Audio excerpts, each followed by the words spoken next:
beginning in verse 3, what we read before. For when your faith is tested, your endurance has a chance to grow. So let it grow. For when your endurance is fully developed, you will be strong in character and ready for anything. If you're going to thrive under problems, you're going to have to begin to make this connection between problems and opportunities. You're going to have to do what James says here. When you're tested, when you're dealing with problems, you've got to see it as an opportunity to grow. That's the second level of problem solving. You got to be, as one anonymous writer put it, the sort of person who would go after Moby Dick with a rowboat, a harpoon, and a jar of tartar sauce. It's not a bad picture, is it? That ability to go, I'm going to connect, not just survive my problems, but I'm going to connect my problems to the possibility of growth and change. People that thrive are able to take that attitude of creativity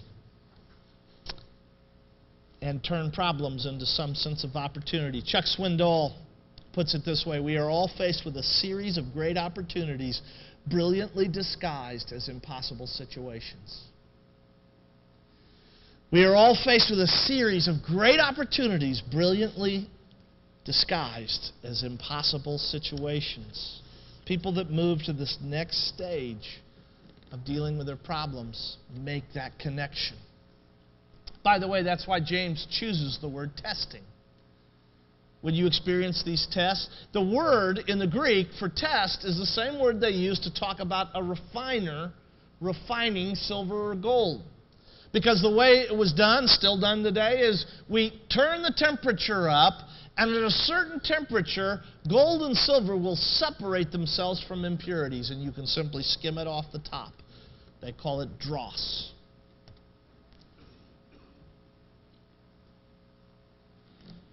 When the temperature is increased, God is able to refine, purify what's going on in our lives. And if you don't begin to make that connection, you will find it very difficult to rejoice in the midst of problems.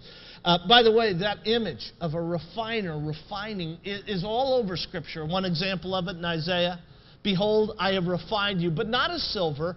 I have tested you in the furnace of affliction.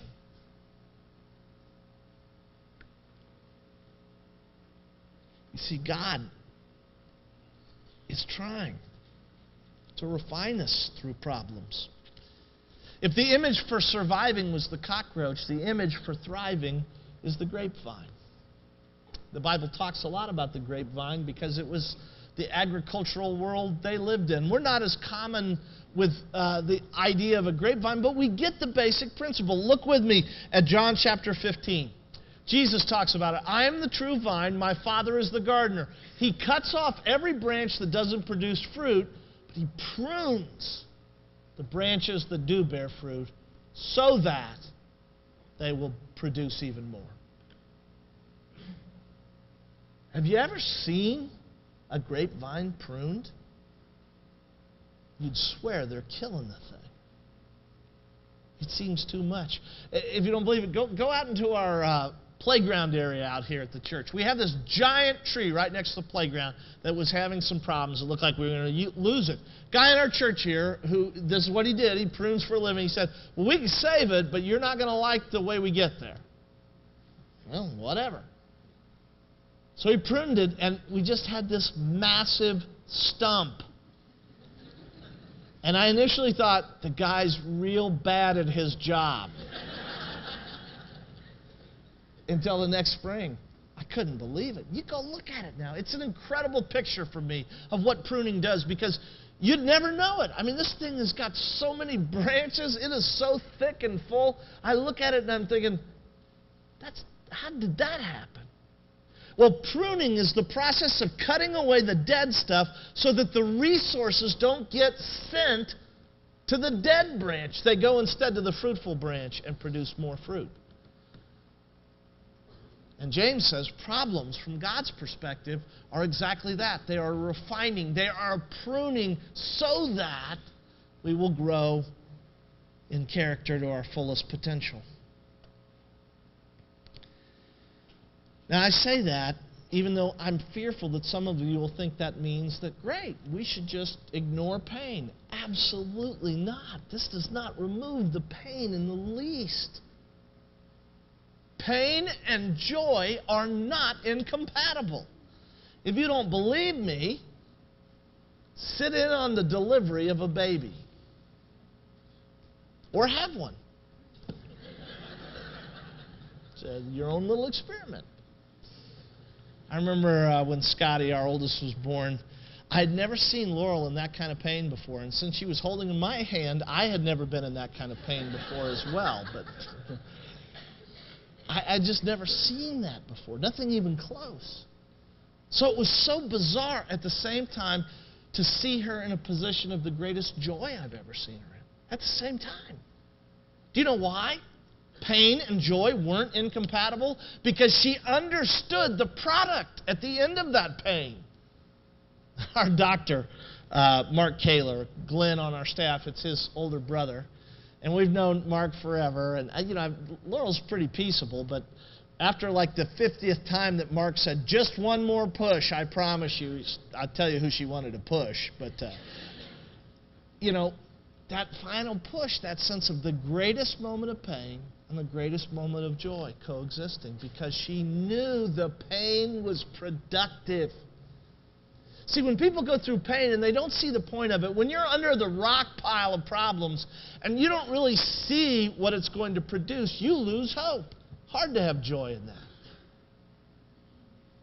But when you can see this pain is going to produce this growth, joy becomes compatible. And some of us struggle with getting this. When we're living in our everyday problems, we forget what James tells us here. The idea that problems can be productive, they are opportunities for growth. And so, as James says, so let it grow, is very difficult. And we end up rebelling against God's refining, pruning process. But it's often that process that promotes the greatest growth in our life. Walt Disney tried to put a cartoon production company together originally that went belly up, complete bankruptcy. So in his frustration and discouragement, he decided to doodle around and work with some artists, and out of that they created Mickey Mouse. Fred Astaire in 1928 did a screen test. Out in Hollywood, they still have the sheet they gave him after a screen test, his little critique. It says this: can't act, can't sing, balding, can dance a little. 1947, 1 year into her contract, Marilyn Monroe got cut from 20th Century Fox.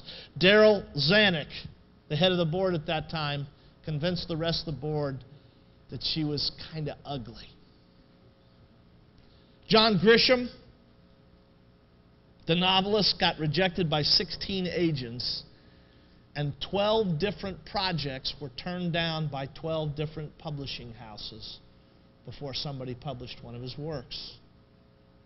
Now, I don't know anything about those people, so I can't say for sure, but what I do know is that oftentimes pruning, sometimes people under the most incredible rocks turn out to be the most growth-driven people I've ever met. And what one person could quite easily go, oh man, I'm just barely surviving this. Some people thrive from it. They actually make the connection. So I would ask you this morning, when you take a look at the problems in your life, do you see the connection? Do they propel you forward? Do you go, this is an amazing opportunity? Can you see James' point that God is refining, there's purpose in the midst of it? Or do you get bogged down? I do a lot of times. I just can't remember this. Oh yeah, this is productive. Most of you are familiar with Vincent van Gogh's most famous painting, Starry Night. He didn't really write about it much, just a couple of lines. But he had written about the concept because he painted the stars in that dark blue sky over and over and over again. He would write to his brother Theo and he'd say, Theo, I paint the stars because when I get totally in despair, because of the darkness, I just look up in the sky. And sometimes I see this incredible yellow, glowing light in the midst of the darkness, and it reminds me there's purpose. There's point in this.